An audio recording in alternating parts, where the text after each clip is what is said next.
So అమెరికాలో హనుమంతుడి విగ్రహాన్ని ఒక వ్యక్తి వీడియో తీసి ఈ దేవుడు అసలు దేవుడే కాదు, ఫేక్ అంటూ కూడా అతని ఎక్స్ అకౌంట్లో పోస్ట్ చేశాడు. అతని పేరు కూడా మీకు తెలిసే ఉంటుంది, ఎవరు ఏంటి అనే వ్యక్తి. జీసస్ మాత్రమే దేవుడు, ఈ వ్యక్తి దేవుడు కాదు అంటూ కూడా అతను పోస్ట్ చేయడం జరిగింది.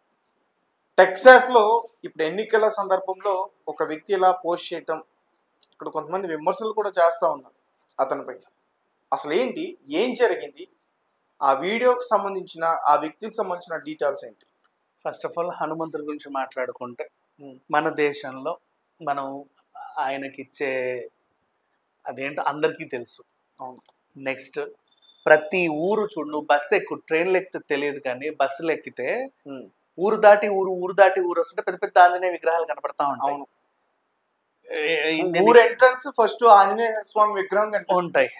హనుమాన్ జయంతి రోజు కూడా మనం మందు మాంసాలు ముట్టరు, అస్సలు ముట్టరు. నెక్స్ట్ శ్రీరామనవమి వచ్చినా హనుమంతుడి స్థానం ప్రత్యేకంగా ఉంటుంది. అప్పుడు హనుమాన్ జయంతి అప్పుడు తన స్థానం ప్రత్యేకంగా ఉంటుంది. కొత్త వెహికల్స్ కొంటే కూడా హనుమాన్ టెంపుల్కే వెళ్తారు. ధైర్యం కోసం కూడా హనుమంతుడి బిల్లలే వేసుకుంటారు. సో హనుమంతుడు అంటే ఒక ధైర్యం మన దగ్గర. నెక్స్ట్ అలాగే వ్యాయామం చేసేవాళ్ళు, కుస్తీ చేసేవాళ్ళు, ఇప్పుడు జిమ్లు చేసేవాళ్ళు, వాళ్ళందరికీ హనుమంతుడు గురువు. ఇట్లా ఉంటాడు బాడీ కాబట్టి గురువులా ఫీల్ అవుతారు. జిమ్ని కూడా ఒక దేవాలయంలా ఫీల్ అవుతారు, బాగా కష్టపడి జిమ్ చేసేవాళ్ళు. అట్లాంటి వాళ్ళని కూడా చాలా మందిని చూశాను నేను. సో అండ్ నెక్స్ట్ మన పురాణాల్లో కూడా హనుమంతుడికి ఒక ప్రత్యేక స్థానం ఉంది. ఈవెన్ జై హనుమాన్ సినిమా వచ్చి అంత హిట్ అవ్వడానికి కూడా కారణం హనుమానే. హనుమంతుడు. అవును అవును. ఇక సరే, అండ్ హనుమాన్ చాలీసా కూడా చాలా హిట్. అది చాలా ఇష్టంగా కూడా పాడుకుంటారు చాలా మంది. అది విన్నా కూడా అదొక ఆనందం. ఇంత ఉన్నప్పుడు ఇక్కడోళ్ళే వేరే దేశాలకు వెళ్ళినా కూడా మన దేవుళ్ళను మనం ఆరాధిస్తూనే ఉంటాం. ఎక్కడికి వెళ్ళినా మన పండుగలు జరుపుకుంటూనే ఉంటాం. మనలాంటి వాళ్ళు ఇంకా 10 మంది కలిసి జరుపుకోవడానికి అక్కడ సంఘాలను కూడా ఏర్పాటు చేసుకుంటాం. హిందూ సంఘాలు, తెలుగు సంఘాలు, నాట తానా తెలుగు సంఘాలు, ఇంకేవో హిందూ అసోసియేషన్స్ ఇలా పెట్టుకుంటాం వేరే దేశాల్లో కూడా. అండ్ అక్కడ వాళ్ళు కూడా గుళ్ళు గోపురాలకు వెళ్తారు. టెక్సాస్లో షుగర్ ల్యాండ్ అనే పట్టణం, అక్కడ మన అష్టలక్ష్మి టెంపుల్ ఉంది. టెంపుల్కి సంబంధించిన ల్యాండ్ ఉంటే ఇక్కడ స్టాచ్యూ ఆఫ్ ఈక్వాలిటీ అని పెట్టాడు కదా మన చిన్నజీయర్ స్వామి. అక్కడ కూడా స్టాచ్యూ ఆఫ్ యూనియన్ అనే పేరుతో హనుమంతుడి విగ్రహాన్ని 90 అడుగులు పెద్దది పెట్టాడు. ఈ అలెగ్జాండర్ డంకన్ అనే ఆయన అక్కడ ఇప్పుడు సెనేటర్గా పోటీ చేస్తున్నాడు.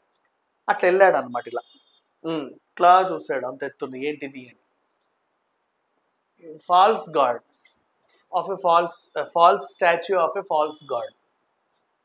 ఎందుకు ఇక్కడ ఉంది? ఫాల్స్ హిందూ గాడ్, హిందూ గుర్తుపెట్టుకో, ఇది మన క్రిస్టియన్ ల్యాండ్ దేశం కదా అని పోస్ట్ పెట్టాడు. అది కాస్త వైరల్ అయింది. అంటే వీడి ఉద్దేశం ఏంటంటే అమెరికా అనేది క్రిస్టియన్లకి చెందినటువంటి దేశం, మన దేశంలో హిందువుల ఒక ఫాల్స్ గాడ్ స్టాచ్యూని అక్కడ అమర్చడం అసలు ఎందుకు పెట్టారు అని.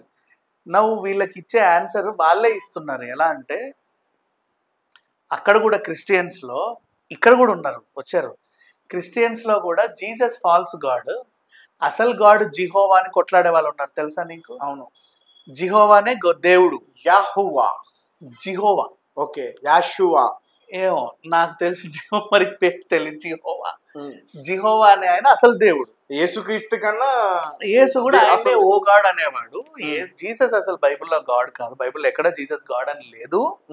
బైబిల్లో ఎక్కడ జీసస్ గాడ్ అని లేదంట. అది చెప్పడం కూడా బాగా స్ట్రాంగ్. బైబిల్లో మీరు చదవండి, ఎక్కడ జీసస్ గాడ్ అని లేదు. జీసస్ కూడా కొన్ని సందర్భాల్లో ఏ దేవుడా అని ప్రార్థించిన సన్నివేశాలు ఉన్నాయి. అసలు దేవుడు జిహోవా అని చెప్పేసి వాళ్ళు అన్నారు. ఇప్పుడు వీడు ఏ మతం గురించి అయితే మాట్లాడాడో, ఇది మన దేశం మన మతం అని, నువ్వు నమ్మే దేవుడే మీ దేవుడు కాదని మీ మతం వాళ్ళని కొట్లాడుతున్నారు. అవునా? ఆ క్రైస్తవ మతం వాళ్ళు. అది పక్కన పెట్టి హిందువుల మీద పడి ఫాల్స్ గాడ్, నీకేం తెలుసు? వీడికి ఏ శాస్త్రం తెలుసు, ఏ పురాణం తెలుసు? ఆ పోనీ గూగుల్ ఎర్త్ ఉంటుంది కదా ఈ గాడిదల దగ్గర, గూగుల్ ఎర్త్లో రామసేతు కనబడతా వీళ్ళకి? కనిపిస్తుంది. ఎంతో మంది సైంటిస్టులు కూడా దాని మీద డిస్కవరీ ఛానల్స్ లో కూడా చెప్పారు కదా, తేలే రాళ్ళు అవన్నీ ఇంకా అక్కడ ఉన్నాయి అని చెప్పేసి. సరే